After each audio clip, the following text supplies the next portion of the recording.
Hello, my friends. So it's been a while, but I realized recently that my 8 weeks in Paris has passed, and I'm so excited about it because there were hard days, especially for the first 1 month. And finally, I feel a little bit more relaxed.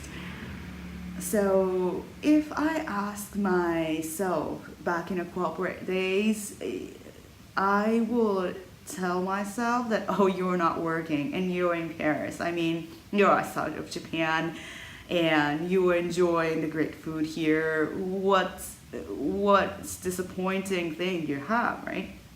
What could go wrong? But I noticed that getting used to a new country is tougher, and this is my first time, and I'm 32 years old, so I'm so glad that I did it. Well, to be exact, my boyfriend brought this luck and opportunity to be here, so I'm super grateful for him. But anyways, it was so tough. And when I look back, I did three things consciously. I didn't really try to knock my depressing feeling and try to keep my spirits up, but as a result, these three things helped me to be more comfortable in a new environment and keeps me away from depression.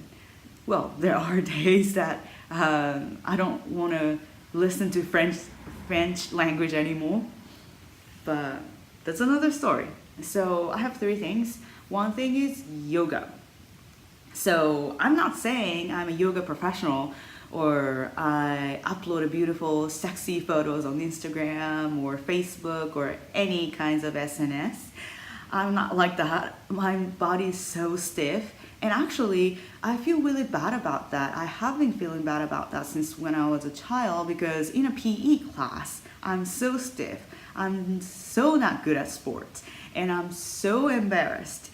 And that life continues until I started yoga because well, my body is still stiffer than a professional, but it gives me a courage to keep on moving my body because little by little my body is getting flexibility and my body expands more compared to 2 years ago. And yeah, I feel I'm really grounded and stable.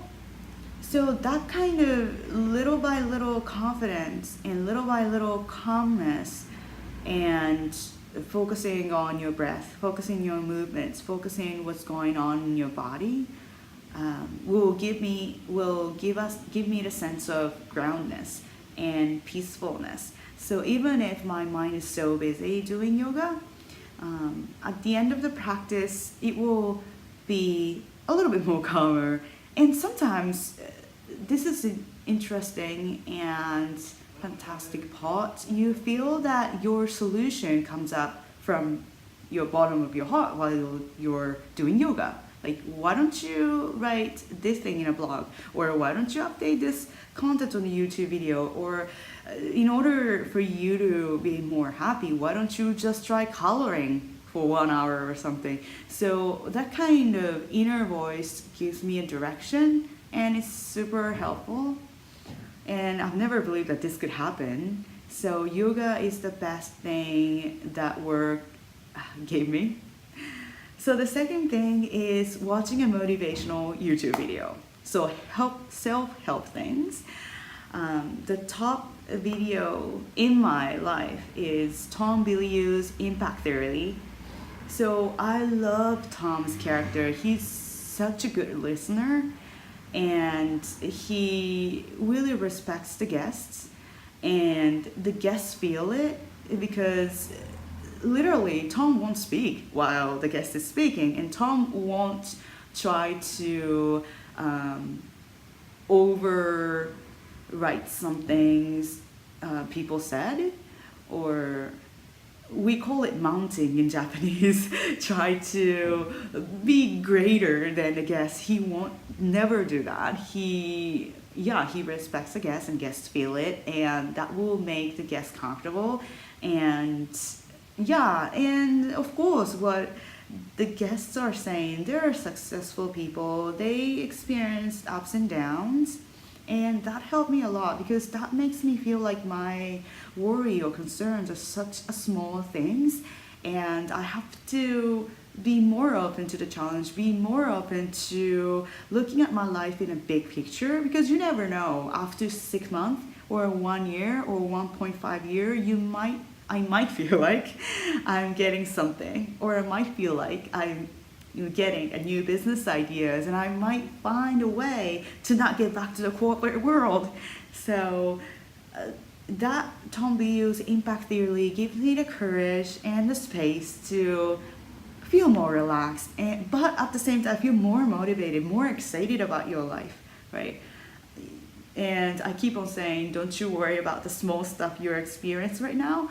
Just record it and use it later in your life experience. So yeah, that's the second thing, Tom Bilyeu's impact theory.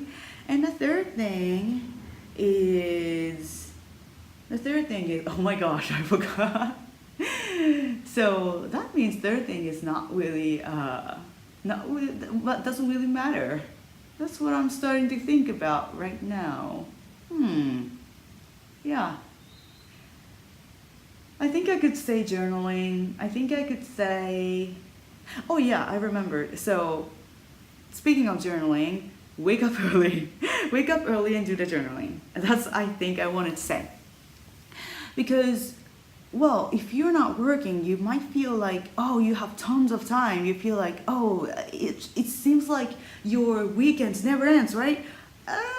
Kind of, but you cannot really get back to yourself, like yourself in the university days where you don't have anything to do but studying. I feel like I've been pushing myself to achieve a lot in a day. Like I have so many hobbies to do: cooking, baking, sewing, writing, drawing, singing, and cleaning the room. And if you want to do everything in a day, well, it turns out that I cannot. Well, I want to watch a YouTube video on Netflix as well, right?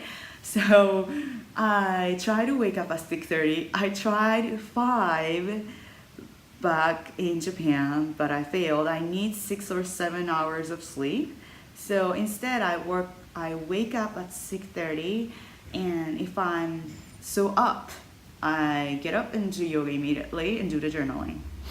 So that will give me a physical time to do everything I want to do, and quiet your mind in yoga, and motivate myself in a YouTube video. So that's actually, these 3 things are my morning ritual. So if you're feeling down, please try it, and I think you will notice it in 2 weeks. That's what I've been feeling. So thank you so much for watching. I wish this video will help you. And if you have any questions or concerns or feedbacks, please give me a comment below. And if you like this video, give me a thumbs up. And until next time, my friend, take care. Bye.